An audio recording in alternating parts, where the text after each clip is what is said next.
मतलब ulcerative colitis पे जो ग्रहणी रोग का ही आगे का मतलब कोई आगे की अवस्था रहती है जिसमें ग्रहणी दृष्टि रहती है, और ये कभी कभी रक्तज प्रवाहिका के सिम्टम्स आते हैं। अल्सरेटिव कोलाइटिस जो ऑटोइम्यून डिजीज बन के बता दिया जाता है, आईबीएस भी रहता है, इरिटेबल बाउल सिंड्रोम भी रहता है।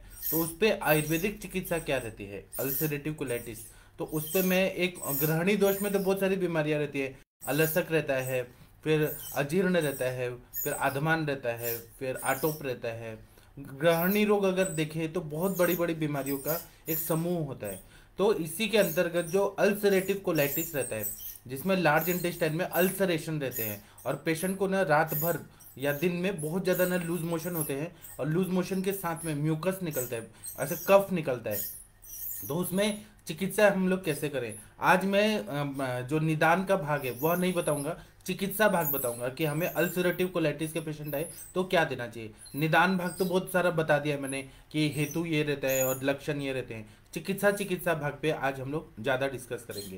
तो अल्सरेटिव कोलाइटिस के पेशेंट जब भी हमारे पास आते हैं ना, तो इसको हमें पहले तो ये देखना चाहिए कि इसमें ग्रहणी दृष्टि है।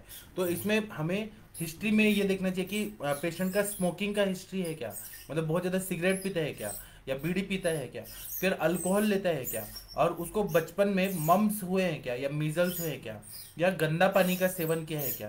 क्योंकि ये सारे हेतु रहते हैं जिसकी वजह से अल्सरेटिव कोलाइटिस ऐसा सिम्टम्स हो जाता है। दूसरा बात ये देखना चाहिए कि मेरे पास ऐसे बहुत सारे पेशेंट है जिनको पहले पाइल्स की हिस्ट्री थी, और फिर वो तंबू वाले बाबा के पास गए और वहां से उन्होंने कुछ पाइल्स के लिए दवाई लिया जिसमें भल्लातक था, और वो भल्लातक का सेवन करने से उनको अल्सरेटिव कोलाइटिस हो गया। तो ये अल्सरेशन जो हो जाता है लार्ज इंटेस्टाइन में, इसका एलोपैथी में कोई भी इलाज नहीं है। वो लोग बोलते हैं कि ये ऑटोइम्यून डिजीज है और मिसाकोल स्टेरॉइड्स इस तरह की ही दवाइयाँ दे दिया जाता है, लेकिन आयुर्वेद में उसका पूरी तरह से क्योर है। हम लोग इसको लार्ज इंटेस्टाइन का एक तरह का कुष्ठ मानते हैं कि लार्ज इंटेस्टाइन में कुष्ठ हो गया, क्योंकि आप लोग लव एंड बेली जो सर्जरी का बुक है उसमें भी देखेंगे ना, तो आपको अल्सरेटिव कोलाइटिस में इस तरह से ही दिखेगा। पूरा हिस्टोपैथोलॉजिकल रिपोर्ट्स देखेंगे ना, तो उसमें ऐसे ही दिखता है कि वहाँ पे कुष्ठ रोग हो गया है। तो अभी ऐसे अल्सरेटिव कोलाइटिस के पेशेंट जब आते हैं हमारे पास, तो उनको हमें ना कंटिन्यू दूध पिला के रखना चाहिए। 1 महीना, 2 महीना, 3 महीना, मिक्स मैक्सिमम दूध जितना पियेंगे उतना वो हीलिंग होता है, क्योंकि अल्सरेशन है, पित्त का स्त्राव बहुत ज्यादा हो रहा है, जख्म हो रहा है, तो दूध पियेंगे तो वो हील होता है। और दूध से सद्य शुक्रकरम पया, दूध जो रहता है सेल्स को रीजनरेट करता है। या फिर दूध नहीं अगर उनको साथ में है तो तक्र का सेवन कराए, मतलब दही एक भाग दो, मतलब 1 पाव दही ले लिया, 2 लीटर पानी ले लिया, उसको मथ दिया, और मथने के बाद उसमें जीरा भून के डाल दिया, काला नमक डाल दिया, और दिन भर वो तक्र पीने के लिए बोला है। और ताजा ताजा तक्र पियेंगे तो ज्यादा फायदा होगा, या फिर चीनी डाल के तक्र पियेंगे तो यह भी अल्सरेटिव कोलाइटिस में जल्दी अच्छा से फायदा करने लगता है। उसी तरह से 1 चम्मच कोकम का तेल जो होता है, वह अगर 1 चम्मच सुबह 1 चम्मच शाम को कोकम का तेल दे दिया जाए तो वह भी बहुत अच्छा फायदा करता है। इसी तरह से कोई भी सब्जी भी खाना है तो तक्र के साथ मिक्स करके ही कोई भी सब्जी खाना है, तो अल्सरेटिव कोलाइटिस में बहुत अच्छा फायदा होता है। और क्या देना है, तो पिच्छा बस्ती देना चाहिए, क्योंकि इसमें रक्तज प्रवाहिका के सिम्टम दिखते हैं। तो पिच्छा बस्ती में मोचरस दे दिया, दुर्वादी घृत दे दिया, जो दुर्वा आदि से सिद्ध किया हुआ घृत है, वासादि घृत दे दिया, और मोचरस जो शालमली कंटक का जो ये रहता है, शालमली निर्यास रहता है, उसको मोचरस कहते हैं। उन सब का मिक्स करके और पिच्छा बस्ती दिया दूध में पका के अगर हमने दे दिया पिच्छा बस्ती, तो यह पिछलता की वजह से क्या होता है, शालन कर्म करता है, और जो म्यूकस चिपका चिपका है उसको निकाल देता है, जो सिगमेंट कोलोन और ये रेक्टम में जमा है वो उसको निकाल देगा और हीलिंग करता है। इसलिए मोचरस, दुर्वादिघृत और वासादिघृत ये देने से बहुत अच्छा फायदा होता है। इसी तरह से और क्या देना है, तो इंटरनल दवाई में रौप्य भस्म, प्रवाल भस्म, मौक्तिक भस्म, ये 250 mg तीनों ले लिया और 3 बार देना है। रौप्य भस्म, प्रवाल भस्म और मौक्तिक भस्म ये अल्सरेटिव कोलाइटिस में सबसे अच्छा फायदा करता है। आज मैं जो भी बता रहा हूँ ये अल्सरेटिव कोलाइटिस से रिलेटेड ही सारी बीमारियां बता रहा हूँ। इसी तरह से अल्सरेटिव कोलाइटिस जैसी ही एक बीमारी आती है जो अमीबियासिस रहता है। तो अमीबियासिस जब रहता है तो बहुत ज्यादा लूज मोशन हो रहा होता है, तो मॉडर्न का हमारे पास है डायग्नोसिस कि अमीबियासिस हो गया है। तो हम आयुर्वेद में क्या, स्टूल कल्चर में अमीबियासिस ऐसा पता चल गया है। हमारे पास पेशेंट आ रहे हैं तो हम ग्रहणी की चिकित्सा करेंगे, लेकिन उस हिसाब से कुछ पैरेलल दवाइयां भी हमें सोचनी चाहिए। तो उसमें द्राक्षारिष्ट और कुटजारिष्ट मिक्स करके 50-50 ml सुबह शाम अगर खाने के बाद दे दिया तो बहुत अच्छा फायदा हो जाता है। इसी तरह से द्राक्षा जो है वो स्त्रंसन कार्य करता है, जो भी मल है ना उसको अच्छे से निकाल देता है, इसलिए स्त्रंसन कार्य करने के लिए। और अमीबियासिस में आम बहुत ज्यादा रहता है, आमातिसार के लक्षण दिखते हैं, तो इसलिए स्त्रंसन कार्य करके मल दूषित जो आम है, सामता है, उसको निकालना जरूरी, इसलिए द्राक्षा का प्रयोग करते हैं। इसलिए द्राक्षारिष्ट मैंने बताया। और कुटज है वो ग्राही है, जो द्रवांश है उसको खींच लेगा और जो वेस्ट है उसको निकाल देगा, इसलिए द्राक्षारिष्ट और कुटजारिष्ट देने से बहुत अच्छा फायदा होता है। द्राक्षारिष्ट में जो द्राक्षारिष्ट रहता है ना उसमें स्त्रंसन की मात्रा उतनी ज्यादा नहीं होती है कि बहुत ज्यादा लूज मोशन कराए। वो ये रहेगा कि अग्नि को प्रदीप्त करेगा और वहां के जो सेल्स है उनको रीजनरेट करेगा और उनको ताकत देगा। इसलिए द्राक्षारिष्ट और कुटेजारिष्ट अगर दे दिया जाए तो अमीबियासिस के पेशेंट जब भी हमारे पास आते हैं जिनको अतिसार हो रहा है, आमातिसार की कंडीशन है, मैदा जैसा बहुत ज्यादा आंव पड़ रहा है, बहुत ज्यादा लूज मोशन हो रहे हैं, उसमें देने से बहुत अच्छा फायदा होता है। इसी तरह से 80% ऑफ अल्सरेटिव कोलाइटिस के पेशेंट रहते हैं ना, उन वो ना मानसिक रोगी रहते हैं, उनको बहुत ज्यादा स्ट्रेस रहता है कि बार बार उनको जाना है, अर्जेंसी एंड हरीनेस ऐसे रहता है कि उनको जाके भी आते हैं ना तो कृत्य अपि कृत्य संज्ञताम, मतलब जाके भी आते हैं तो ऐसा नहीं लगता है कि पेट साफ हो गया है, फिर से जाना होता है, क्योंकि वायु जो रहती है, अपान वायु जो रहती है वो विकृत हुई रहती है, बार बार प्रेशर आ रहा होता है, तो वो कहीं बैठ भी नहीं सकते हैं।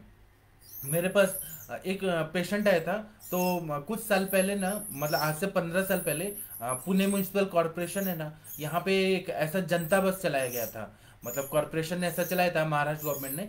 उस टाइम पे शिवसेना का राज था। तो जब शिवसेना बीजेपी का गवर्नमेंट था ना, तो उन्होंने ऐसे एक स्कीम निकाला था कि कहीं पर भी आप जाइए 5 रुपए ही टिकट रहेगा, 5 रुपए से नहीं रहेगा। तो जहां जहां बस रुकती थी ना वहां पर सुलभ शौचालय बनाए थे यहाँ इन्होंने, मतलब बस स्टैंड के पास से सुलभ शौचालय बीजेपी के और शिवसेना की गवर्नमेंट ने बनाया था, जो मनोहर जोशी उनके ये थे, चीफ मिनिस्टर थे। तो उस टाइम पे ना मेरे पास एक पेशेंट आए थे, वो बोल रहे थे कि डॉक्टर साहब मेरे को इतना लूज, और वो बस ऐसी थी ना कि कोई भी बस स्टॉप पे आप चढ़ जाइए और कोई भी बस स्टॉप पे उतर जाइए, 5 रुपए का पास मिलता था। तो वो पेशेंट मेरे पास आए थे, वो बोले थे कि मेरे को सर अल्सरेटिव कोलाइटिस डायग्नोसिस हुआ है और मैं बस रुका रुका के जहाँ भी स्टॉप पे रुकता है वहाँ पर मैं लूज मोशन करता हूँ और उसके बाद भी मुझे इतना तकलीफ होता है। और वो एग्जाम दे रहे थे तो बोले कि मैं एग्जाम में भी टीचर को बोला, इन्विजिलेटर को बोला मैंने कि मुझे लूज मोशन कर आ रही है, मतलब इतना ज्यादा अल्सरेटिव कोलाइटिस का तकलीफ था और रात रात भर 8-8 बार 9-9 बार जाना पड़ता था और उसमें ब्लड भी आता था, इतना ज्यादा उनको तकलीफ था। हरीनेस भी होता है, अर्जेंसी भी होता है। अर्जेंसी मतलब तुरंत जाना है और हरीनेस दौड़ के भागना है, ऐसा कंडीशन रहता है, क्योंकि वहां पे रिफ्लेक्स ऐसे आते हैं कि बार बार जाना होता है और म्यूकस बहुत ज्यादा निकल रहा होता है क्योंकि रुक्षता बहुत ज्यादा बढ़ती है। इतना बार बार जाएंगे ना तो वहां छिल जाता है, तो बॉडी ना प्रोटेक्ट करना चाहती है, इसीलिए क्या करती है म्यूकस का प्रोडक्शन करती है। अब वो म्यूकस जो निकलता है कफ, वो इतना ज्यादा स्त्यान होता है, निकल ही नहीं पाता एक बार में, बहुत ज्यादा प्रेशर बहुत आएगा और थोड़ा सा मल निकलेगा, थोड़ा सा म्यूकस निकलेगा, उसके बाद में पेट भी दर्द होगा, कोलाइटिस है ना वहां पे इन्फ्लेमेशन है, बहुत ज्यादा पेट में दर्द होगा, इसीलिए ना और मानसिक रोगी बहुत रहते हैं ये लोग, बहुत ज्यादा स्ट्रेस में होने की वजह से होते हैं और उनको बार बार यही चीज लगता है कि पेट में मरोड़ आ रही है पेट, तो इसीलिए संज्ञा स्थापन गण की जो दवाई है बच्चा तेल, उसका अगर शिरोधारा दे दिया जाए तो पेशेंट को ना बहुत अच्छा फायदा होता है। शिरोधारा वहां पर दे दिया जाए और फिर दूसरा क्या करते हैं कि पिच्छा बस्ती नीचे से दे दिया जाए, पेशेंट का रिकवरी का चांसेस बहुत ज्यादा बढ़ जाता है। उसी तरह से अगर उदर में ग्रंथि हो जाए, बहुत ज्यादा ऐसे पॉलिप पॉलिप हो जाए पूरा लार्ज इंटेस्टाइन में, तो फिर क्या करना है कि महायोग, अल्सरेटिव कोलाइटिस में भी दिखता है ऐसा कि उदरस्थ ग्रंथि होते हैं, तो महायोगराज गूगल का प्रयोग करें। और दूसरा ये फर्स्ट ड्रग ऑफ चॉइस है, महायोगराज गूगल से ग्रंथि सारे पच जाते हैं, मतलब डिसॉल्व हो जाते हैं। और दूसरा ड्रग ऑफ चॉइस है ताम्र भस्म, ताम्र भस्म जब देते हैं तो यकृत को उत्तेजना करता है और लेखन कार्य करता है, तो उधर में जितने भी ग्रंथि होते हैं, छोटे छोटे अनवांटेड पॉलिप टाइप के ग्रंथि होते हैं, उन सबको ये पचा देता है। और इसी तरह से सिद्धौषधि प्रकाश में राजयक्ष्मा चिकित्सा बताया है, तो कभी कभी अल्सरेटिव कोलाइटिस जो रहता है वहां पर राजयक्ष्मा जन्य संप्राप्ति रहती है लार्ज इंटेस्टाइन का, तो वहां पर राज यक्ष्मा की चिकित्सा करना पड़ता है। तो जैसे कि राज मृगांक रस दे दिया, स्वर्ण मालिनी वसन दे दिया, फिर स्वर्ण मकर ध्वज दे दिया, फिर लघु मालिनी मधु मालिनी वसन, जो भी वसंत कल्प है ना वो बहुत अच्छा काम करते हैं, अब्रक भस्म दे दिया, वहां पर सारा राज यक्ष्मा, क्योंकि ऐसा डायग्नोस होता है कि टीबी ऑफ लार्ज इंटेस्टाइन, इस तरह से भी डायग्नोस होता है अल्सरेटिव कोलाइटिस में। क्षयात्मक संप्राप्ति बहुत रहती है। इस तरह से हमें विचार करना चाहिए तो बहुत अच्छा हमें सक्सेस रेट बढ़ जाता है। इसी तरह से कभी कभी एनल प्रोलैप्स रहता है, तो उसमें गोमूत्र और यवक्षार मिश्रित जल से धावन करना चाहिए। तो क्योंकि बार बार जो प्रवाहिका करेगा, बार बार वो जाएगा, बार बार उसको, तो वो ना एनल प्रोलैप्स हो जाता है। तो वहां पर बाहर से गोमूत्र से या यवक्षार मिश्रित जल से अगर धावन कर देंगे तो बहुत अच्छा फायदा होगा। इसी तरह से हमारे पास मुख दुर्गंधी के पेशेंट आते हैं, मतलब वो कितना भी ब्रश करते हैं लेकिन मुंह से बहुत ज्यादा गंदा स्मेल आ रहा होता है, क्योंकि पूरा इंटेस्टाइनल आम संचिति रहती है। तो हमें थोड़ा विचार करना चाहिए कि मुख के दुर्गंधी क्यों आ रही है। या अल्सरेटिव कोलाइटिस से भी रिलेटेड रहता है, या अल्सरेटिव कोलाइटिस के बिना भी ऐसे पेशेंट आते हैं जिनको कितना भी 10 बार भी ब्रश कर लेना तब भी मुंह से दुर्गंधी आती है। मतलब दूर भी पेशेंट रहेगा ना तो कुछ भी बोलेगा तो एकदम मल की तरह ऐसे आएगा कि बहुत गंदा बैड स्मेल आ रहा है। तो इसके लिए हमें यह देखना है कि कृमि का इतिहास है क्या। कृमि अगर रहेंगे तो भी मुंह से बहुत बदबू आती है। फिर उदावर्त अगर रहता है, आप लोगों को पता है कि पेट में अगर वेगों का धारण कर दिया गया तो पेट गुब्बारे की तरह फूल जाता है, उसको उदावर्त कहते हैं। तो उदावर्त का हिस्ट्री है क्या। फिर पित्त प्रकृति वालों को भी बहुत आती है, वो देखना चाहिए। फिर जीर्ण ज्वर है, बहुत क्रॉनिक फीवर से ग्रसित अगर पेशेंट है तो उसको मुंह से दुर्गंधी आ रहा होता है। फिर मलावष्टम्भ है, पेट साफ नहीं हो रहा है, कॉन्स्टिपेटेड पेशेंट है तो उसको भी मुंह से दुर्गंधी आता है।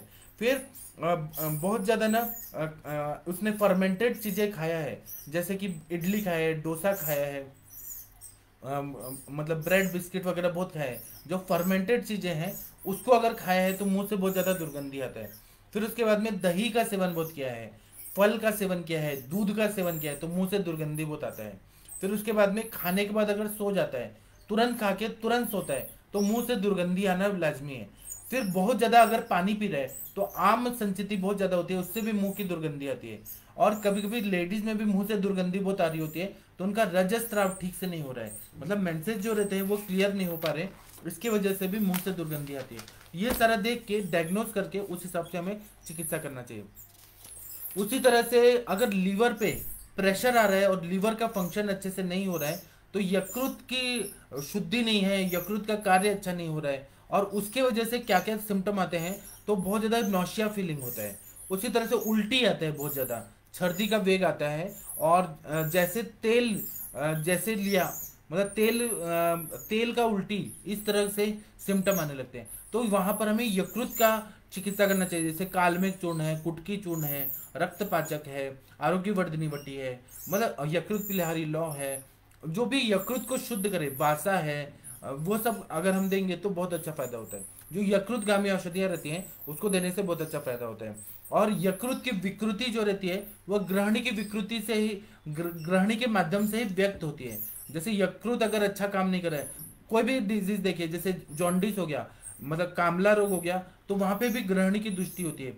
और अगर हमें सेरोसिस ऑफ लीवर देखा, उसमें भी ग्रहणी, या फिर सिस्ट हो गया वहां पे यकृत में, तो वो सारा ग्रहणी की दृष्टि सारे ही अभिव्यक्ति हो जाती है। तो इसलिए यकृत को उत्तेजना देने वाले जैसे ताम्रभस्म हो गया, कुटकी हो गया, वासा हो गया, इन सब द्रव्यों का प्रयोग करना चाहिए। और ग्रहणी को बल देने वाले परपटी कल्प जैसे द्रव्य या तक्र, इन सब का सेवन कराएं तो बहुत अच्छा फायदा होता है। अगर यकृत को उत्तेजना दिया जाए और ग्रहणी का बल कम पड़ रहा है तब अतिसार होने लगता है, मतलब यकृत को बहुत उत्तेजना दिया, जैसे कुटकी चूर्ण बहुत दिया, यकृत को बहुत ज्यादा स्टिमुलेट किया, और ग्रहणी जो है वह स्टिमुलेशन को बर्दाश्त नहीं कर पा रही है, तो कोई भी खाया पिया द्रव्य है या कोई खाया पिया है वह सब लूज मोशन होने लगता है। इसलिए कुटकी को उतना ही उत्तेजना देने के लिए देना चाहिए कि ग्रहणी उसको, वो जो उत्तेजना है उसको बर्दाश्त कर पाए। उसी तरह से ग्रहणी की उत्पत्ति अगर हम लोग देखेंगे, ग्रहणी या उंडुक की उत्पत्ति शरीर में बताया है, शारीरिक स्थान में ऐसा बताया है कि ग्रहणी जो है वह पित्त और रक्त के किट्ट से उत्पन्न हुआ है। इसीलिए हमें रक्त धातु पे काम करना, क्योंकि रक्त के किट्ट से बना हुआ है, और पित्त, रक्त और किट्ट इस तरह से बना हुआ है, तो इसलिए रक्त प्रसादक द्रव्य, रक्त पाचक द्रव्य और कषाय रसात्मक द्रव्य जैसे शौक्तिक द्रव्य, मतलब सुधा कल्प वगैरह, वह सब का प्रयोग कर दें तो बहुत अच्छा फायदा होता है। शुक्तिका भस्म रहा, मुक्ति भस्म रहा, मुक्तापिष्टि रहा, ये सब इंटेस्टाइन का एब्सॉर्प्शन शक्ति बढ़ा देता है। इसलिए ये सोच के हमें ऐसा चिकित्सा करना चाहिए। 42 डेज तक कोई भी पेशेंट जब हमारे पास आता है, ग्रहणी दुष्टि का आ गया, आईबीएस का पेशेंट आ गया, यकृत दुष्टि का आ गया, या फिर कोई भी बीमारी जो ग्रहणी से रिलेटेड है या पेट की बीमारी से है, उसको पेशेंट को कंपल्सरी हम 42 डेज तक उसको रख देते हैं। 42 डेज क्यों रखा है? क्योंकि आरोग्य वर्धिनी की उसमें गुणधर्म में बोला है कि एक मंडलम सेविता कुष्ठान्य शेषता, मतलब यह हर 42 डेज देने के लिए बोला है। इसलिए आचार्य हमारे बताते हैं कि 42 डेज तक एक मंडल इतना दिन तक हमें तक्र पे रखना चाहिए पेशेंट को, और वचा तेल का शिरोधारा कराना चाहिए। तो वचा तेल का शिरोधारा कराए ना तो पेट की बहुत सारी बीमारियों का हम लोग जल्दी से जल्दी ठीक कर सकते हैं। कभी कभी नाभि सरक जाता है, आप लोग को पता है नाभि सरक जाता है तो हमें क्या करना है? दीप यंत्र लगाना है। मैं कभी आप लोगों को दिखाऊंगा प्रैक्टिकल। दीप यंत्र लगा दिया तो फिर वो नाभि जो सरक गया है, एनाटॉमिकली जो डिसलोकेशन हो गया है अम्बलिकल का, मतलब अम्बलिकस का, तो उसको हम बिठा देते हैं वहां पर। फिर अजमोदादी चूर्ण या अजवाइन का अर्क अगर दे दिया सुबह शाम तो बहुत अच्छा फायदा होता है। इसी तरह से सौंफ होता है, सौंफ का अगर अर्क दे दिया तो उससे भी बहुत अच्छा, जो नाभि सरकने की वजह से इनडाइजेशन हो रहा है, लूज मोशन हो रहा है, पेट दर्द हो रहा है, नाभि को बिठा के दीप यंत्र से, और उसके बाद में अजवाइन का अर्क दे दिया, या फिर अजमुदादी अर्क दे दिया, या फिर सौंफ का अर्क दे दिया, कुटजा रिश दे दिया और लघु आहार दे दिया, तो पेशेंट बहुत जल्दी रिकवर हो जाते हैं। इसी तरह से कभी कभी खाना खाने के बाद पेट फूल जाता है। हमारे पास पेशेंट आते हैं कि थोड़ा भी खाए ना तो पेट एकदम स्तंभ हो जाता है, जिसको संस्कृत में बोला है भुक्तेशु स्तंभ।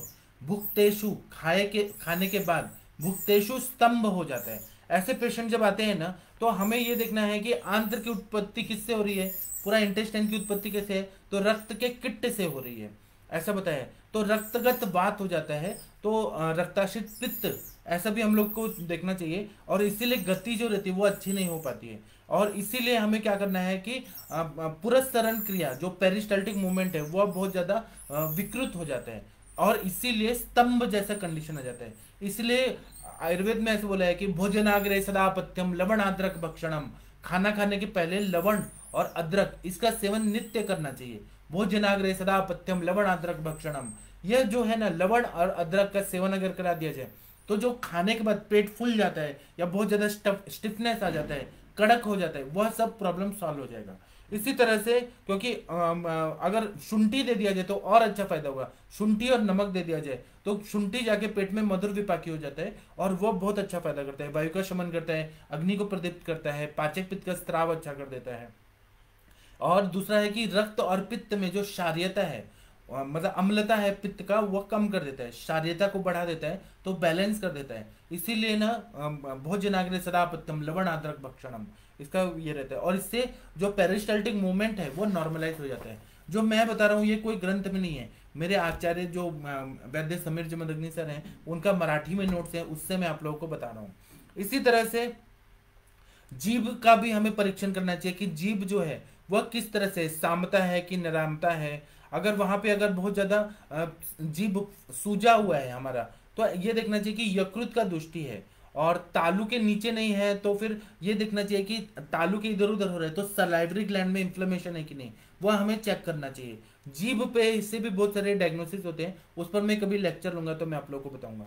दूसरा ये हमें देखना चाहिए कि मल प्रवृत्ति की शुरुआत में जैसे ही पेशेंट पेट साफ होता है और वो बोलता है कि मेरा जो मल है वो पत्थर की तरह कड़क होके निकल रहा है, इसका मतलब है, और बाद में सॉफ्ट होके निकल रहा है, इसका मतलब है कि गुद मार्ग में कुछ ना कुछ उसको विकृति है, गुद मार्ग में कुछ ना कुछ रिलेट, मतलब वहां का टेम्परेचर जो है वो हाई है और जो पूरा एब्सॉर्ब हो जा रहा है, इसलिए मल प्रवृत्ति बहुत कड़क हो रही है। तो क्या करना है कि पेशेंट को जिस तरह से योनि पिचू रखते हैं उसी तरह से वहां पे गुद पिचू रखना चाहिए। कोई भी तेल में डिप करके पिचू रखने से वहां सॉफ्टनेस आ जाती है, गुदा के एरिया में, एनस के एरिया में सॉफ्टनेस आ जाएगा। तो जो पेशेंट बोलते हैं कि हम हर समय में हमारा पेट साफ होता है लेकिन पहले ना पत्थर की तरह निकलता है, बहुत हार्ड स्टूल निकलता है, बाद में सॉफ्ट निकलता है, वो सॉफ्टनेस आ जाएगी तो पेशेंट को बहुत अच्छा रिलीफ मिल जाएगा। गुद मार्ग का अगर स्नेहन कम हो जाता है इसकी वजह से ये हो जाता है, तो हमें क्या करना चाहिए कि आमसूल होता है जिसको हम कोकम बोलते हैं, या फिर इमली होता है, या फिर बदर जो बेर होता है, सेंधा नमक, इनका चटनी खाने के लिए दे। अम्ल रसात्मक अगर देंगे, इमली हो गया, फिर बदर हो गया, बेर हो गया और सेंधा नमक, इनका चटनी दे दिया, या कोकम की चटनी दे दिया, या आमचूर जो रहता है उसका चटनी दे दिया, तो उससे भी ना गुद मार्ग का स्नेहन जो है वह जो कम हो गया वह अच्छा हो जाता है, प्राकृत हो जाता है, और मल प्रवृत्ति अच्छे से होने लगती है। अगर कभी कभी इसोफेजियल स्पाज्म होता है और हिचकी आने लगती है तो उसमें क्या करना है कि एरंड तेल बूंद बूंद खाने के जिनको बार बार हिचकी आने की बीमारी है, इसोफेजियल स्पाज्म होता है, उनको क्या करना है कि खाने में थोड़ा थोड़ा एरंड तेल डाल के दे दिया, बूंद बूंद डाल दिया, या खाने के पहले थोड़ा सा एरंड तेल डाल दिया जीभ में 4-5 ड्रॉप, और खाने के बाद 4-5 ड्रॉप डाल दिया, तो इससे बहुत अच्छा फायदा हो जाता है। और गुल्म रोग में चिकित्सा में जो हिंगवादी चूर्ण या हिंगू सौरवचलादी चूर्ण दिया है वह अगर दे दिया तो ये हिक्का का प्रॉब्लम या इसोफेजियल स्पाज्म है वह कंडीशन ठीक हो जाता है। इसी तरह से पेशेंट हमारे पास आते हैं जिनको छिद्रोदर हुआ रहता है, कोई भी चीज पत्थर या ब्लेड या कोई सिक्का खा लिया और वहां इंटेस्टाइन फट गया और छिद्रोदर हो गया, तो वो तो सर्जरी के लिए ही भेजना चाहिए, नहीं तो ये होगा हाइपोवोलेमिक शॉक हो जाएगा और पेशेंट को मृत्यु हो जाएगी, इसलिए वहां तुरंत ही सर्जरी मिलना चाहिए। और दूसरा क्या करना है कि उसके पहले सर्जरी के पहले भेजने के पहले हिमगर्भ का चाटन दे दिया तो वो लाइफ सेविंग ड्रग है। और दूसरा क्या करना है कि छिद्रोदर की कंडीशन है तो वहां धानवंतर तेल का कर्ण पूरण करना चाहिए, या फिर बला तेल का कर्ण पूरण कर दिया तो बहुत अच्छा फायदा होता है। छिद्रोदर का ऑपरेशन के बाद ये दे दिया ना तो कर्ण जो है वो क्या है, आकाश महाभूत प्रधान है, और वही चीज हमारे इंटेस्टाइन में भी आकाश महाभूत प्रधान वो इंटेस्टाइन रहता है, तो यहाँ अगर तेल डाला तो वहां पे स्नेहन हो जाएगा, तो वहां सॉफ्टनेस आ जाएगा, इसलिए छिद्रोदर का ऑपरेशन के बाद कर्ण पूरण करा दिया तो बहुत अच्छा फायदा होता है। इसी तरह से अगर शिथिलता बहुत ज्यादा है और रक्त रिलेटेड संप्राप्ति है, वहां पे रक्त दुष्टि जैसे संप्राप्ति है, तो एक लज्जालु तेल आता है, जैसे एनल प्रोलेप्स है या फिर वजाइनल प्रोलेप्स है तो लज्जालु तेल दे दिया, मूषा सिद्ध तेल दे दिया, चांगेरियादि घृत दे दिया, और रक्त की दृष्टि है वहां पर, तो वहां पर ये लज्जालु तेल से बहुत अच्छा फायदा हो जाता है। अगर अग्नि विकृति है और जाठराग्नि की विकृति है, मांस धातु अग्नि बहुत वीक है, तो चांगेरी घृत जो रहता है बहुत अच्छा काम करता है। और चांगेरी घृत का अगर हम लोग रोगाधिकार देखेंगे तो वह अर्श रोग में भी बहुत अच्छा काम करता है, अतिसार में अच्छा काम करता है, ग्रहणी में बहुत अच्छा काम करता है, इसलिए चांगेरी घृत आपके पास चांगेरी घृत तो मिल ही जाएगा, या चांगेरी का लेके और घी में आप सिद्ध करके पेशेंट को दीजिए, बहुत अच्छा फायदा होता है। इसी तरह से लज्जालु अगर देखेंगे तो कषाय रसात्मक रहता है, रक्तगामी रहता है, चांगेरी रहता है अम्ल रसात्मक रहता है, अग्नि पर कार्य करता है, और ग्रहणी और अर्श जो भी विकृति रहती है वह उन सबको ठीक कर देती है। प्रोलैप्स में भी जहां परमाणु बहुत कम हो गए हैं और वो मतलब वो बाहर आ रहे हैं पूरा, प्रोलैप्स के कंडीशन में स्त्रंस हो गया है, भ्रंश हो गया है, ऐसे कंडीशन में चांगेरी का प्रयोग करते हैं, चांगेरी अधिकृत इंटरनल भी और एक्सटर्नली भी पिच्चू के रूप में, तो वह अंदर से रखने में बहुत अच्छा फायदा होता है और वह अंदर बैठ जाता है। उसी तरह से ऊर्ध्ववात जो रहता है, पेशेंट को ढकार बहुत ज्यादा आ रही थी, मतलब कुछ भी खाए ना तो बार बार ढकार, कुछ पेशेंट ऐसे आते हैं कि कहीं भी दबाया ना तो ढकार आती है या हिचकी आती है, कहीं पर भी दबाया जैसे बटन की तरह होता है, क्योंकि वहां पे पूरा स्किन के अंदर हवा भरा हुआ रहता है। तो ऐसे कंडीशन में उद्गार बाहुल्यता जब रहती है तो इसको हमें सोचना चाहिए कि आमाशयगत वात है, तो इसमें षडधरण चूर्ण और सुशेखर रस देने से बहुत अच्छा फायदा होता है, या फिर हो सके तो शोधन करा दीजिए, वमन विरेचन बस्ती नस्य रक्त मोक्षण करा दीजिए। लेकिन अगर हमने षडधरण चूर्ण दे दिया या फिर सुशेखर रस दे दिया तो बहुत अच्छा फायदा होता है। इसी तरह से ग्रहणी की विकृति के पेशेंट आते हैं हमारे पास, मैं अलग अलग कंडीशन के हिसाब से बता रहा हूँ, तो हमें क्या करना है कि रस सिंदूर तुलसी के स्वरस के साथ अगर दे दिया तो ग्रहणी की विकृति में बहुत अच्छा फायदा करता है। सेंधा नमक और अडुलसा के कल्प जो रहते हैं वो अगर दे दिया जाए तो ग्रहणी की विकृति में बहुत अच्छा फायदा करता है। अगर पक्वाशय की दुष्टि है, ऐसा हमें पता चला है कि पक्वाशयगत वात है, प्रवाहिका है या पक्वाशय के रिलेटेड है, तो वहां पे बस्ती पहले देना चाहिए, बाद में हमें कोई चिकित्सा करना है तो हम अनुवासन दे सकते हैं, निरू दे सकते हैं, माधु तेलिक बस्ती दे सकते हैं, यापना बस्ती दे सकते हैं, कोई भी पहले बस्ती हमें देना है और उसके बाद ही चिकित्सा देना है। अगर ना क्या कभी कभी क्या होता है कि अगर बवासीर है और गुल्म व्याधि हुआ है, मतलब अर्श है और गुल्म व्याधि है, तो गुल्म की चिकित्सा करें और अनुलोमन करने वाले द्रव्य दे, और फिर गुल्म ठीक हो जाएगा तो साथ में फिर अर्श की चिकित्सा करें तो बहुत अच्छा फायदा होता है। अवस्था जैसे जैसे रहेगी वैसे वैसे हम चिकित्सा करेंगे तो बहुत अच्छा फायदा हो जाता है। कभी कभी उदर के पेशेंट जो होते हैं ना, उनको हमने बहुत ज्यादा जलोदर में विरेचन करा दिया, बहुत ज्यादा जल निकल गया तो मूत्र प्रवृत्ति बंद हो जाती है, ऐसे कंडीशन में आते हैं तो पेशेंट को टैकिकार्डिया होने के चांसेस रहते हैं, इसलिए बहुत स्ट्रांग हमें विरेचन भी नहीं देना है, उदरई तो विरेचन ही बोला है लेकिन हमें ध्यान रखना है। तो ऐसे पेशेंट में पंचवल्कल क्वाथ या उदुम्बर क्वाथ का या तेल का हमें बस्ती देना चाहिए जब टैकिकार्डिया की कंडीशन है, तो पेशेंट को बहुत टैकिकार्डिया जो ज्यादा विरेचन होने की वजह से हो रहा है तो बहुत अच्छा फायदा होता है। उसी तरह से कचोरा चूर्ण जो रहता है, करचूर चूर्ण, कर्पूर काचरी या बोलते हैं ना, करचूर चूर्ण, वह बहुत ज्यादा ये करता है, लाला स्त्राव बहुत ज्यादा करता है मुंह में। उससे अगर मुख में प्रतिसारण करे तो बहुत अच्छा फायदा करता है, और वह न इंटेस्टाइनल लेयर्स में शोषण का कार्य को बढ़ा देता है। इसलिए करचूर जो है चूर्ण, आपके जो भी पेट के पेशेंट आते हैं, मतलब उधर के पेशेंट आते हैं जिनको एब्डोमिनल डिस्कम्फर्ट है, खाना पच नहीं रहा, उनको करचूर चूर्ण जरूर दीजिए तो बहुत अच्छा फायदा होता है। इसी तरह से बहुत पेशेंट होते हैं जो बहुत ज्यादा पिष्टमय पदार्थ खाते हैं, मैदा का पदार्थ बहुत खाते हैं, पिज्जा बर्गर बहुत ज्यादा खाते हैं, तो इसकी वजह से पिज्जा वगैरह रहता है ना, वो बहुत ज्यादा ना पानी को एब्जॉर्ब करता है। तो इसीलिए हमें क्या करना है कि उसमें करचूर चूर्ण अगर दे दिया जाए, अजमुदादि चूर्ण, हिंगवाष्टक चूर्ण, लहसुनादि वटी, अग्नितुंडी वटी, ये सब दे दिया जाए तो बहुत अच्छा फायदा होता है। या फिर हम लोग क्या कर सकते हैं कि कोयले का जो राख होता है वह ले लिया, समुद्र फेन ले लिया, और सेंधा नमक ले लिया, इसका मुंह में ये करना है, प्रतिसारण करना है, और षडधरण चूर्ण देना है, तो बहुत अच्छा फायदा होता है। मैं कुछ कुछ योग बता रहा हूँ जो आप लोगों के प्रैक्टिस को और आगे बढ़ा देगा। उसी तरह से हमारे पास पेशेंट जब आते हैं जिनको ना ऐसा लगता है कि इंटेस्टिनल इंटुस्पेशन है, मतलब जो इंटेस्टाइनल इंटुस्पेशन जो बोलते हैं ना, कि एक इंटेस्टाइन का एक भाग दूसरे से इन्फ्लेम्ड होकर चिपक गया है, ऐसे में क्या करना है, तो हमें ओजोमे का क्वाथ है, जिसमें अग्निमंथ है, देवदार है, त्रिफला है और पाटला है, ऐसे वनस्पति का काढ़ा देना है। उसी तरह से हमें क्या करना है, कामदुदा और मौक्तिक देना है, प्रसारणी तेल का क्वाथ देना है, मूत्रल कषाय देना और सर्जरी को भेज देना है। तो वह जो इंटेस्टिनल ऑब्स्ट्रक्शन हो गया और फिर इंटुसस्पेशन हो गया ना, वह पूरी तरह से ठीक हो जाता है, जिसको हम मराठी में नालगुद बोलते हैं, वह ठीक हो जाता है। इसी तरह से हमें ये पेशेंट का हमेशा देखना चाहिए कि जीर्ण लक्षण क्या होते हैं, खाना पचने का क्या लक्षण होता है और अजीर्ण का क्या लक्षण होता है। तो जीर्ण आहार का लक्षण ये होता है, खाना पच गया है, तो पेशेंट हमारे पास जब आ रहा है तो हमें ये लक्षण बताएगा, उद्गार शुद्धि उत्साह हो, मतलब जब खाना पच जाता है किसी का भी तो उद्गार शुद्धि, ढकार जो आती है वो शुद्ध आता है, उत्साह होता है, वेगोत्सर्गो यथोचिता, मल मूत्र जो है अपान वायु है वो यथोचित मात्रा में निकलता है, लघुता शुद्ध पिपासा च, शरीर में हल्कापन महसूस होता है, भूख लगती है, प्यास लगती है, जीर्ण आहार से लक्षणम, इस तरह से मतलब खाना पच गया है ऐसे लक्षण आते हैं। अब अजीर्ण अगर हो जाता है, खाया पाया पिया पचा नहीं है, तो क्या होगा, ग्लानि गौरव विष्टम्भ, शरीर में थकावट आएगी, गुरुता आएगा, विष्टम होगा, कॉन्स्टिपेशन होगा, भ्रम मारुत मूढ़ता, मतलब चक्कर आने जैसा होगा, खाना पचता नहीं है तो ऐसे होता है अजीर्ण में, मारुत मूढ़ता, वायु जो है ना मूढ़ की तरह जाके पेट में जमा हो जाता है, असली में वो शांत बच्चा है नहीं, वायु जो है शैतान बच्चा है, वो मूढ़ अटकेगा, कहीं ना कहीं कुछ ना कुछ प्रॉब्लम करेगा। फिर विबंधो व प्रवृत्ति हुआ, मतलब बहुत ज्यादा लूज मोशन होगा या फिर वो कॉन्स्टिपेशन कर देगा। ऐसे सामान्य अजीर्ण लक्षण, ये अजीर्ण के लक्षण होते हैं। तो हमें ये देखना चाहिए कि आमावस्था है कि विदग्धा जीर्ण है कि विष्टब्धा जीर्ण है, मतलब आमा जीर्ण है, क्योंकि मधुर अवस्था पर अगर विकृत हो गया तो आमा जीर्ण हो जाता है, अगर अम्ल अवस्था पर विकृत हो गया तो विदग्धा जीर्ण हो जाता है, अगर कटु अवस्था पर विकृत हो गया तो विष्टब्धा जीर्ण हो जाता है।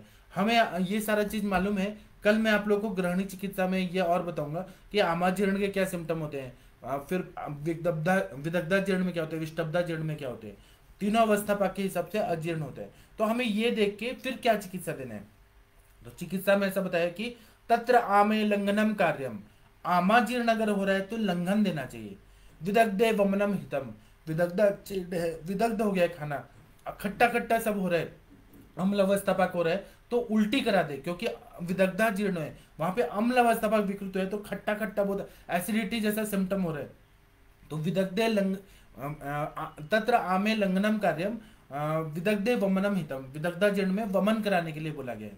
विष्टब्धे स्वेदनम पथ्यम, मतलब विष्टब्धा जीर्ण अगर है तो स्वेदन देना चाहिए पेशेंट को, पूरा शरीर में आप तेल लगा के और उसको पेटी स्वेद दे दीजिए या नाड़ी स्वेद दे दीजिए या कंबल उड़ा के सुला दीजिए, जितना पसीना आएगा विष्टब्धा जीर्ण ठीक हो जाएगा। और रस शेषे शयितम च, अगर रस शेषा जीर्ण है, रात का खाया पचा नहीं है सुबह तक, तो उसको सुला दें, वो अगर सो जाएगा तो खाना अपने आप पच जाएगा। तो इस तरह से हमें आमा जीर्ण, विदग्धा जीर्ण, विष्टब्धा जीर्ण, रस शेषा जीर्ण, यह अवस्थाओं की चिकित्सा देखना चाहिए। यह सुश्रुत संहिता में बताया है जो मैंने अभी बताया, तत्र आमे लंघनम कार्यम विदग्धे वमनम हितम विष्टब्धे स्वेदनम पथ्यम रस शेषे शयितम च, ये सुश्रुत संहिता का है उस हिसाब से चिकित्सा करना चाहिए। तो कोई भी अजीर्ण वाला पेशेंट है हमारे पास, तो सबसे पहले लंघन कार्य करना सर्वश्रेष्ठ होता है। उसी तरह से ताप स्वेद देना है, बहुत अच्छा फायदा होता है। फिर हिंगवाष्टक चूर्ण को खाना खाने के बाद तक्र के साथ अगर दे दिया जाए, तो कोई भी अजीर्ण हो, हिंगवाष्टक चूर्ण में इतनी पावर रहती है, तक्र के साथ ले दिया, इतना अच्छा काम करता है हिंगवाष्टक चूर्ण, सब पचा देता है। या फिर लवण भास्कर चूर्ण 1-1 चम्मच दिन में 3 बार पानी के साथ दे दिया जाए तो वो भी पचा देता है। फिर त्रिकटु पंचकोल जो रहता है, पिपली पिपली मूल चव्य चित्रक शुंठी, ये दे दिया तो बहुत अच्छा फायदा होगा। या कोई क्षार दे दिया तो अजीर्ण अवस्था को पूरी तरह से ठीक कर देता है। या आम पाचक वटी आप दे दीजिए तो बहुत अच्छा फायदा करेगा। या लशुनादि वटी होता है, वह 2-2 गोली सुबह शाम दे दिया, 3 बार दे दिया लशुनादि वटी, वह भी बहुत अच्छा फायदा होता है। और इसमें पथ्य क्या देना चाहिए कि जब तक भूख नहीं लगे तब तक कुछ खाने को नहीं देना है। तब तक प्यास लग रही है तो थोड़ा शुंठी सिद्ध जल दे दे अजीर्ण अवस्था में, और या षडंग पानी दे दे क्योंकि प्यास लग रही है तो, लेकिन कुछ भी खाने को नहीं देना है। नील बाई माउथ, अगर पानी पीने का भी मन नहीं करे मत दीजिए, वह भी एक तरह से लंघन हो जाता है कि कुछ नहीं खाने पीने को देना है।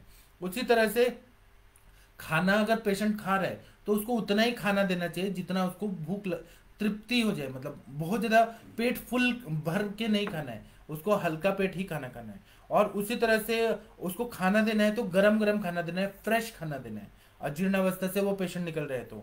और उसको स्ट्रेस लेवल जो है, चिंता जो है, चिंता चिंता रस वस्त्र इसकी दृष्टि का कारण है, तो चिंता उसको पूरी तरह से दूर कर देना है। और उसको टीवी देख के वो खाना खा रहे हैं या फिर वो मूवी देख के खाना खा रहे हैं, मोबाइल देख के खाना खाना है, मोबाइल टीवी सब बंद कर देना चाहिए। पहले खाना खाओ बाद में टीवी देखो। इससे क्या होता है, पाचक स्त्राव जो रहते हैं वो अच्छे से सीक्रेट होते हैं। तन मना भुंजित, कॉन्सेंट्रेट करके खाने पे ध्यान देके फिर खाना खाना है, यह अजीर्ण की चिकित्सा में पथ्य बोला है। और तक्र देना है, फ्रूट जूस देना है, खट्टा नींबू का रस देना है, नींबू का पानी अगर दे देंगे तो अजीर्ण अवस्था में पेशेंट को बहुत अच्छा फायदा होता है। अगर क्रॉनिक इनडाइजेशन का पेशेंट है तो क्या करना है कि खाने के पहले लवण और अदरक खाने के पहले देना है, या फिर और नमक कौन सा, तो काला नमक जो रहता है वह देने से बहुत अच्छा फायदा होता है। या आम पाचक काढ़ा होता है, आम पाचक काढ़ा में क्या होता है, तो मुस्ता है, कुटज है, बिल्व है, धान्यक है, रक्त चंदन है, इसका काढ़ा बना के दे। मैं फिर से बताता हूँ, आम पाचक काढ़ा में मुस्ता है, आम पाचन करता है, कुटज है वो आम का पाचन करता है, बिल्व है वो आम का पाचन करता है, धनिया का बीज का पाउडर है वो, और रक्त चंदन यह आम का पाचन करता है। तो ये आम काढ़ा अगर दे दिया जाए खाना खाने के बाद तो पेशेंट को बहुत अच्छा फायदा होता है। और दूसरा क्या होता है कि ये सारे द्रव्य जो है मुस्ता, कुटज, बिल्व, धाने, ये सारे शीत वीर्यात्मक है, चंदन ये सब शीत वीर्यात्मक है, लेकिन यह ये पाचन करते हैं, आम का पाचन करते हैं और अनुलोमन करते हैं, इसलिए इसका प्रयोग रहता है। और दूसरा, कोई भी आमाजीर्ण के पेशेंट है, अजीर्ण है और शोथ हो रहा है तो अदरक का जो जूस है, अदरक का स्वरस अगर दे दिया जाए 1-1 चम्मच शहद के साथ, पेशेंट को बहुत अच्छा फायदा होता है। आप ज्यादा भी मात्रा में दे सकते हैं जितना उसको लिया जाए। तो आमाजीर्ण आम की अवस्था में कोई भी तरह का आम रहे, अदरक का रस दे दीजिए, अजीर्ण अवस्था में दे दीजिए, शोथ अगर आ रहा है, पूरा बॉडी में स्वेलिंग आ रही है तो अदरक का प्रयोग या शुंठी का प्रयोग कर दीजिए, बहुत अच्छा फायदा होता है। और यह अदरक का स्वरस कोई भी मेडिसिन आप दे रहे हैं, जैसे हिंगवाष्टक चूर्ण दे रहे हैं, लवण भास्कर चूर्ण दे रहे हैं, त्रिभुवन कीर्ति दे रहे हैं, या फिर लहसुन आदि बेटे, तो अदरक का जूस का आप ना ये अनुपान रखिए, पेशेंट को बहुत अच्छा फायदा होता है। और दूसरा है कि कभी कभी लोग क्या करते हैं, अदरक के बदले में शुंठी का प्रयोग करते हैं, लेकिन शुंठी का हर समय प्रयोग नहीं करना चाहिए, क्योंकि अदरक जो है वो कटु विपाकी है और शुंठी है मधुर विपाकी है। तो कहाँ पर अदरक का प्रयोग करना है, कहाँ पर शुंठी का प्रयोग करना है, इसको हमें ध्यान में रखना चाहिए। अगर पित्त प्रकृति है तो शुंठी दे दीजिए, वात कफज प्रकृति है तो अदरक का ही देना चाहिए हमें स्वरस, तो वह ज्यादा आम का पचन करता है। अगर पेशेंट को बहुत ज्यादा उद्गार आ रहा है, ढकार बार बार आ रही है, वह शांति नहीं हो रहा, दिन भर ढकार मारते रहता है, थोड़ा भी खाएगा लेकिन ढकार मार रहा है, तो उसको षडधरण चूर्ण 1-1 चम्मच सुबह शाम देना चाहिए।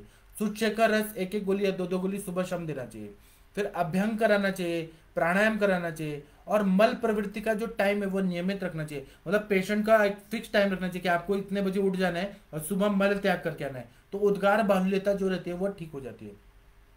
इसी तरह से हमें ना क्या करना है कि पैर दबाना, पैर दबाना भी, जो जिसको उद्गार बाहुल्यता आती है ना, तो उसका हाथ से या पैर से छोटे बच्चे को चला दीजिए उसके पैर पे, तो पैरों का संवाहन कराना ये उद्गार बाहुल्यता में एक चिकित्सा है, उससे यकृत को उत्तेजना मिलती है, यह बहुत हमारे सर बताते हैं। उसी तरह से शीघ्र और गंधक रसायन अगर दे दिया, सुबह के टाइम पे सहजन का पत्ता दे दिया और गंधक रसायन दे दिया तो यह उद्गार बाल्यता में बहुत अच्छा काम करता है।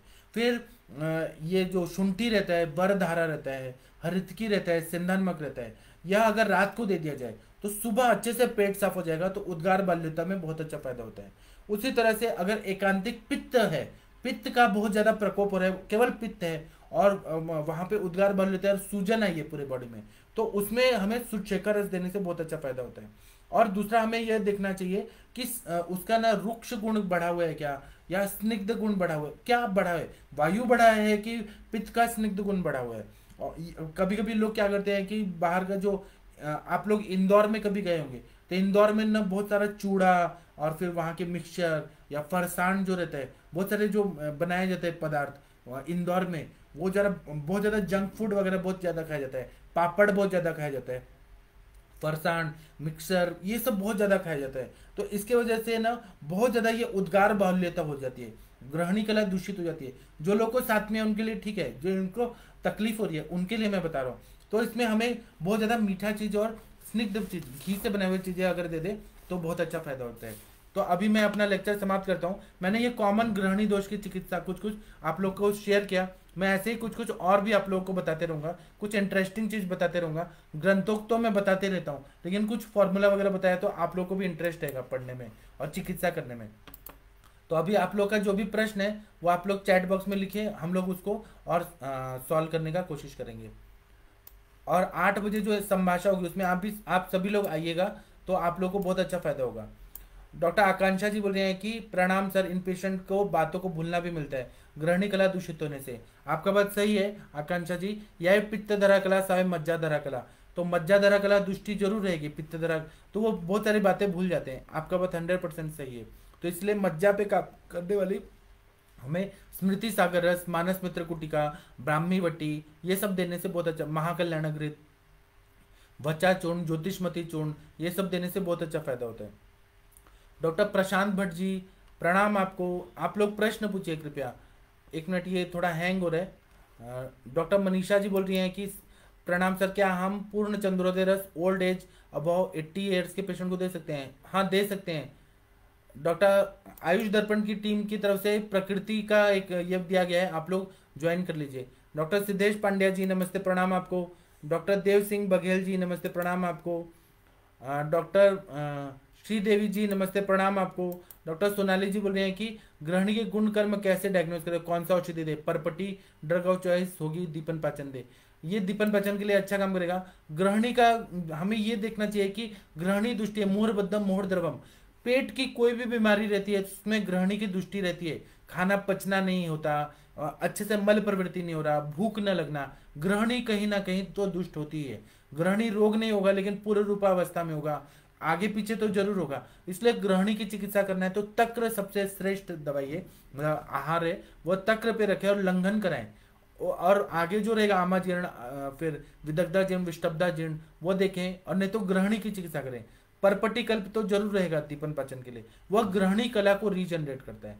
डॉक्टर नितिन बंसल जी नमस्ते प्रणाम आपको। डॉक्टर वरुण शाह जी नमस्ते प्रणाम आपको। मैं ना सिंप्लीफाई करके हर चीज आप लोग को बताने का कोशिश करता हूँ, जितना सिंपल मैं कर सकता हूँ। मेरे को कोई भी लेक्चर लेने के पहले बहुत तैयारी करना पड़ता है। सिंपल से सिंपल चीज बताता हूँ ताकि आप लोगों को इजीली समझ आए, और आप लोग अपने पेशेंट को, जब भी पेशेंट आए ग्रहणी का, तो आप इनमें से कुछ ना कुछ तो दे ही देंगे, और ताकि आप लोग के पास पैसा है, यश हो, कीर्ति हो, और पेशेंट बोले कि हाँ ये डॉक्टर तो सबसे अच्छा है, इसके पास गए तो हमारा पेट का बीमारी ठीक हो गया।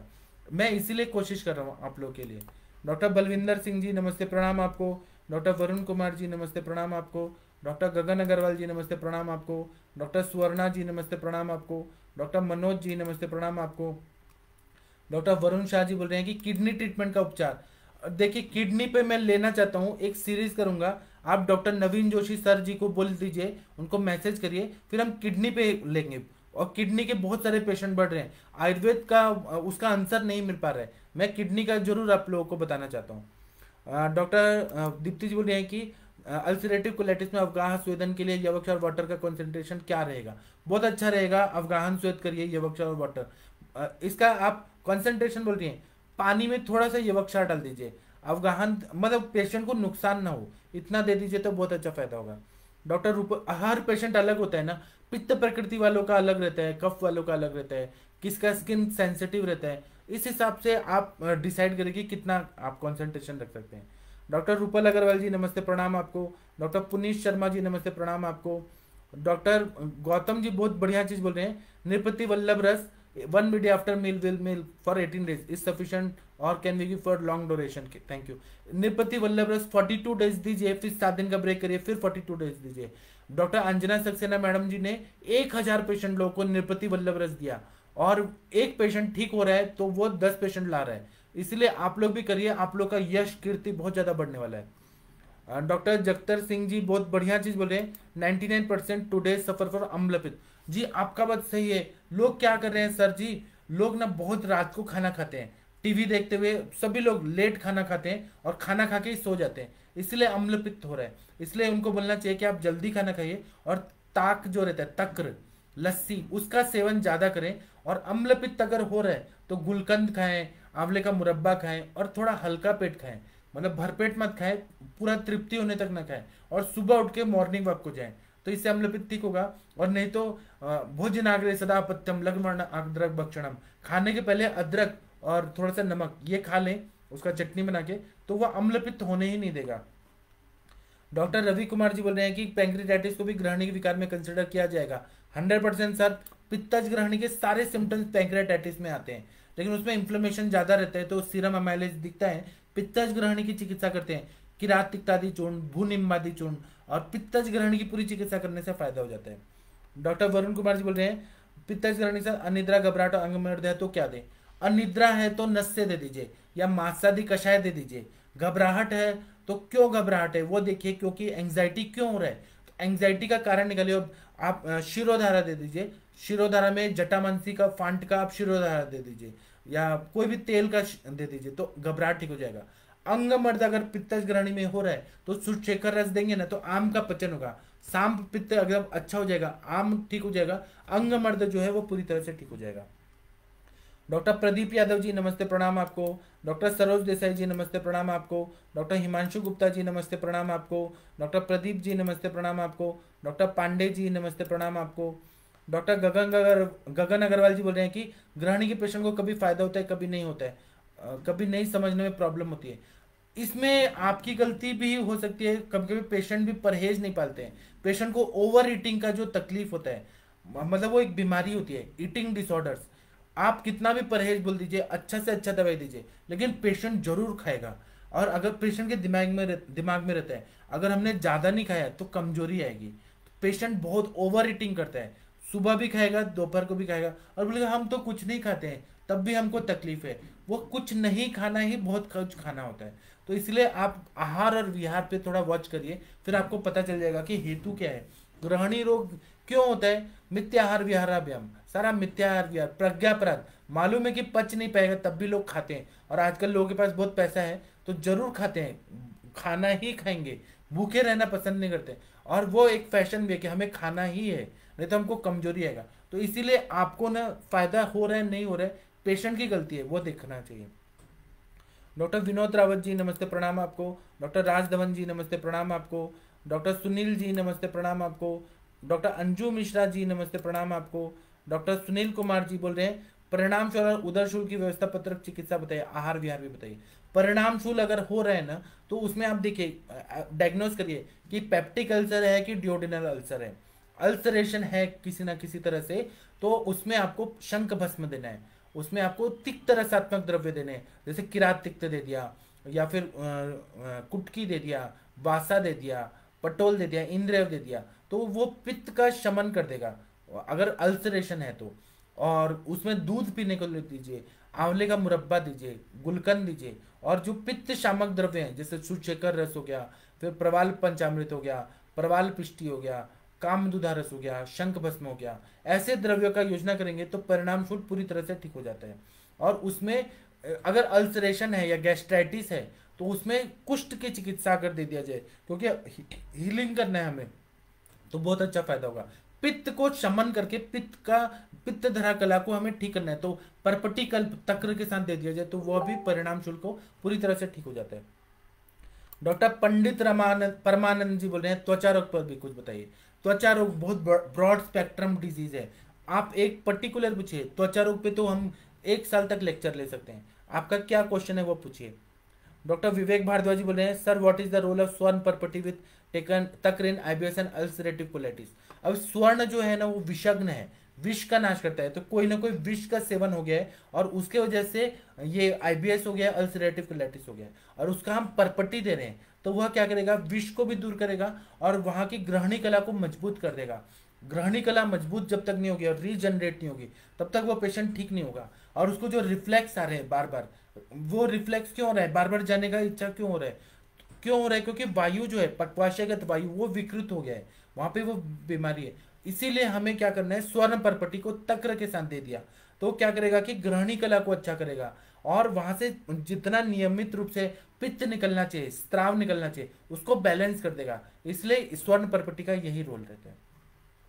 डॉक्टर प्राची जी बोल रहे हैं डायबिटीज पर एक लेक्चर। आप ना जो भी आप लोग का क्वेश्चन है वो नवीन जोशी सर को आप बताइए किस किस पे आप लोग को लेक्चर चाहिए, मैं उस पे बताने का कोशिश करूंगा। मैं कभी भी, मेरा पीएचडी हुआ है संहिता में, लेकिन मैं ना कोई भी चीज को सिंपल लैंग्वेज में बताने का कोशिश करता हूँ ताकि जो कॉमन लोग भी हैं, आपके माता पिता भी सुनेंगे ना तो उनको समझ आएगा। इसलिए मैं बहुत ज्यादा हार्ड वर्ड यूज नहीं करता हूँ कि ऐसा चीज मत बोलो कि वो समझ ही नहीं है। मैं जब पढ़ता था ना बीएमएस, तो कुछ वैद्य लोग आते थे लेक्चर लेने, तो वो ऐसा बोलते थे कि समझ ही नहीं आता था, सब बाउंस होता था। वैसा हमें नहीं पढ़ना। वो आते थे तो बोलते थे दलहन ने ये बोला है, फिर उसने जेजट ने ये बोला है, भानुमति टीका में ये बोला है, वो बोला है, ये बोला है, ऐसे बोल के ना कंफ्यूज करते थे और इतने सारे श्लोक बोलते थे, इतना ज्यादा श्लोक ना, तो हमें ऐसा लगता था कि हम कहाँ पे आ गए, मतलब ऐसा लगता था उपनिषद काल में आके बैठ गए। तो ये हमें बहुत ज्यादा हार्ड शब्द नहीं यूज करना है, हमें सिंपल सिंपल लैंग्वेज में। आप लोग कैसे छोटे बच्चे हैं, आप लोग को ने छोटा चीज भी बता दिया तो वो समझ आ जाता है। ग्रंथ तो पढ़ा है बहुत सारा, मैंने तो टीका पढ़ी है सारी, सारा सब कुछ पढ़ा है, इसीलिए मैं इसको सिंप्लीफाई करके आप लोगों को बताता हूँ। डॉक्टर अंजू जी बोल रही हैं कि क्या तक्र रात में सेवन कर सकते हैं। 100% कर सकते हैं। तक्र में मैं जो मेथड से बता रहा हूँ, दही 1 भाग 2 लीटर पानी, उसको पतला करके मथ दीजिए और जीरा भून के डाल दीजिए, काला नमक डालिए, तो ये एक तरह से पानी होगा। इसका जो पीएच लेवल होगा ना वो अपने आमाशय का जो पीएच लेवल है उससे मैच होता है। तो दही नहीं खाना है रात में, लेकिन तक्र जो है जो पानी वाला है और मंथन संस्कार किया हुआ है वह अगर ले लिया जाए तो रात को भी सेवन किया जा सकता है, बहुत अच्छा फायदा होता है। आप 1 लीटर तक तक्र पी के सो जाइए, सुबह आपको पेट एकदम हल्का हो जाएगा, पेट भी साफ हो जाएगा और अग्नि को प्रदीप्त कर देगा। इसलिए तक्र का सेवन 24 घंटे करना चाहिए। गुजरात में, राजस्थान में लोग ना रात को भी सेवन करते हैं, तो ये साथ में है। नागपुर साइड में अगर तक्र का देखेंगे ना तो वो लोग हल्दी डालते हैं और यही जो तक्र मैं बता रहा हूँ इसको उबाल देते हैं, कढ़ी की तरह बनाते हैं, जो तक्र की कढ़ी टाइप रहता है उसको सेवन करते हैं तो बहुत अच्छा फायदा होता है। मतलब उसमें संस्कार कर देते हैं। और आप गुजरात में जाएंगे तो काठियावाड़ी कढ़ी मिलता है जिसमें चीनी डाल दिया जाता है, तो वो तो और भी मीठा रहता है। वो कढ़ी रहता है, बेसन और वगैरह डालते हैं, लेकिन वो मीठा रहता है। गुजरात के खाने में बहुत ज़्यादा मीठा डाल के खाते हैं। सब जगह का अलग अलग है, लेकिन मुझे ये अच्छा लगता है कि तक्र को ना रात को भी लिया जाए तो सुबह पेट साफ होके भूख अच्छी हो जाती है। डॉक्टर सत्य प्रकाश जी नमस्ते, प्रणाम आपको। आयुष दर्पण की तरफ से बता रहे हैं कि हाँ, मैं आप लोगों को जो भी बता रहा हूँ ना ये 500 साल पुरानी पांडुलिपि में लिखा हुआ सब आयुर्वेद का है। ये सारे ना मेरे सर के नोट्स हैं, जो मेरे गुरुजी के गुरुजी, गुरुजी के गुरुजी, गुरुजी के गुरुजी, ऐसे बहुत सारे पीढ़ियों से जो आयुर्वेद आ रहा है। जब अंग्रेज आए थे, मुगल थे, उस समय भी आयुर्वेद का प्रैक्टिस किया जाता था। तो वो परंपरा से जो आया है वह मैं आप लोग को शेयर कर रहा हूँ। जबकि ये चीज कोई शेयर नहीं करना चाहता है कि अगर मैंने बता दिया तो आप लोग सब लोग आगे बढ़ जाएंगे तो मेरा वैल्यू कम हो जाएगा, ऐसा बताया नहीं जाता है। लेकिन मैं बता रहा हूँ क्योंकि मुझे ऐसे लगता है कि मैं जितना आप लोग को दूंगा आप लोग का भी प्रैक्टिस अच्छा होगा, पुण्य भी मुझे मिलेगा। और दूसरा बात है कि मेरा प्रैक्टिस और बढ़ता है, मैं जितना पढ़ता हूँ पढ़ाता हूँ मेरा और जो कॉन्सेप्ट है वो क्लियर होता है। डॉक्टर अमित जी बोल रहे हैं कि प्रणाम सर, चक्रदत्त में गृहिणी में नाभि से ऊपर 2 अंगुल ऊपर और नीचे चंद्राकार अग्निकर्म करने को बोला है, कितना इफेक्टिव रहेगा। 100% इफेक्टिव रहता है। मैंने ऐसे करते हुए भी देखा है आचार्य लोगों को और देखा भी, किया भी है। सच में अर्ध चंद्राकार अग्निकर्म करते हैं नाभि के ऊपर और नाभि के नीचे। वह क्या करता है कि जो सोलर प्लेक्सस रहता है, मणिपुर चक्र है ना, उसको जागृत कर देता है। और वो मणिपुर चक्र क्या है, वहां पे प्लेक्सस रहता है नर्व्स का, उसको स्टिमुलेशन मिलता है ना, तो ग्रहणी कला सच में अच्छी होती है। आपने जो बताया वो 100% सही है। और मैं इसको कभी दिखाऊंगा, अग्निकर्म का क्लास लूंगा तो मैं प्रैक्टिकली दिखाऊंगा, तो आपको पता चलेगा इतना अच्छा फायदा होता है ना। आपने सही बताया। डॉक्टर मनीषा जी बोल रहे हैं कि पूर्ण चंद्रोदय रस अबव 80 ईयर्स फॉर जीरेटिक दे सकते हैं क्या? 100% दीजिए। 80 साल के बूढ़े हैं ना, वो अमिताभ बच्चन जैसे हो जाएंगे। अमिताभ बच्चन और ये जो लाल कृष्ण आडवाणी है ना, 83 साल के हैं, वो कितने यंग दिखते हैं, मस्त दिखते हैं। अमिताभ बच्चन तो इतने रोल मॉडल है ना, आज भी वो कौन मिलेगा केबीसी खेलने आते हैं। तो आप दीजिए, आपके पेशेंट बहुत अच्छे हो जाएंगे, स्वस्थ हो जाएंगे। डॉक्टर रूपल अग्रवाल जी बोले ग्रहणी के कारण डायबिटीज हो तो क्या दें? ग्रहणी के कारण डायबिटीज नहीं होता है। डायबिटीज का जो कारण है वह वही बताया, प्रमेह का ही संप्राप्ति है। हाँ, आप बोले कि ग्रहणी भी है और डायबिटीज भी है, तो आप ग्रहणी कपाट रस, परपट्टी कल्प दे दीजिए। और जो मधुमेह की चिकित्सा है वह दीजिए, उसमें शोधन कराइए। अगर पेशेंट क्रुश है तो शमन चिकित्सा करिए। तो ग्रहणी और डायबिटीज दोनों की कॉमन दवाइयाँ निकाल के फिर दीजिए तो बहुत अच्छा फायदा होगा। डॉक्टर पुनीत शर्मा जी बोल रहे हैं कि कफ प्रॉब्लम है तब भी क्या तक्र या गुलकंद का यूज होगा? अब कफ का प्रॉब्लम है तो ये आपके माइंड में कि कफ का प्रॉब्लम है तो तक्र नहीं देना है, कफ का प्रॉब्लम है तो गुलकंद नहीं देना, आपके दिमाग में ऐसा नहीं होता। दही नहीं देना चाहिए, लेकिन गुलकंद से सर्दी और कफ बढ़ता है, ये आपके दिमाग। हम जो दवाइयां दे रहे हैं सुच्छेकर रस, वो गर्म दवाई है। मतलब वह उसमें ऐसा काम है कि वो आम का पचन करता है। गुलकंद के साथ देने से वो इफेक्टिव हो जाता है। तक्र भी है ना, वो मंथन संस्कार से किया हुआ रहता है। तक्रम लघु कषाय अम्लम रुक्षम कषाय अम्लम, तो रुक्ष रहता है वो तक्र। आप ये क्यों सोच रहे कि कफ बढ़ जाएगा? दही खाने से बढ़ता है। अपने दिमाग से बहुत सारी चीजें निकाल दीजिए कि तक्र नहीं देना है, तक्र देने से फायदा होता है। आयुष दर्पण टीम की तरफ से ये बताया जा रहा है कि व्हाट्सएप ग्रुप ज्वाइन करिए। व्हाट्सएप ग्रुप ज्वाइन करेंगे ना, तो आप लोग को बहुत सारे नोट्स, फिर बहुत सारे शंकाएं, उनका हम समाधान करेंगे। आप लोग हमारे साथ जुड़े रहिए। आप लोग के प्रश्न, दिमाग में बहुत सारे प्रश्न आते हैं, तो कैसे सॉल्व करें? आप व्हाट्सएप ग्रुप में आएंगे ना तो बहुत अच्छा फायदा होगा। ये जो नंबर दिया है वहां संपर्क करिए, आपको गूगल फॉर्म दिया जाएगा और व्हाट्सएप ग्रुप में ज्वाइन कर लिया जाएगा। पंकजा पाटिल जी बोल रही हैं कि सर स्टमक का पायलोरिक एंड कॉन्स्ट्रिक्ट है तो छर्दी बराबर हो रही है, उसमें क्या दे? पेशेंट सिर्फ लिक्विड डाइट ले पाते हैं, सॉलिड फूड खाए तो छर्दी हो जाती है। अब देखिए, पायलोरिक एंड कॉन्स्ट्रिक्ट है तो इसमें यष्टि मधु सिद्ध घृत अगर दे दिया जाए, आप यष्टि मधु लाइए और उसको घृत सिद्ध करिए। या फिर हिक्का चिकित्सा में देखिए तो उसमें बहुत सारे द्रव्य हैं, पुष्कर मूल है, यष्टि मधु है, जो ना ये म्यूकोजल मेम्ब्रेन पे काम करते हैं। वो सारे द्रव्य लाइए और उसको ना सिद्ध करिए। उसका प्रयोग करेंगे ना, कॉन्स्ट्रिक्शन पूरी तरह से खुल जाएगा। क्योंकि वो मतलब वहां स्नेहन होना जरूरी है। कॉन्स्ट्रिक्शन है, संकोच है, क्यों है? वायु की वजह से।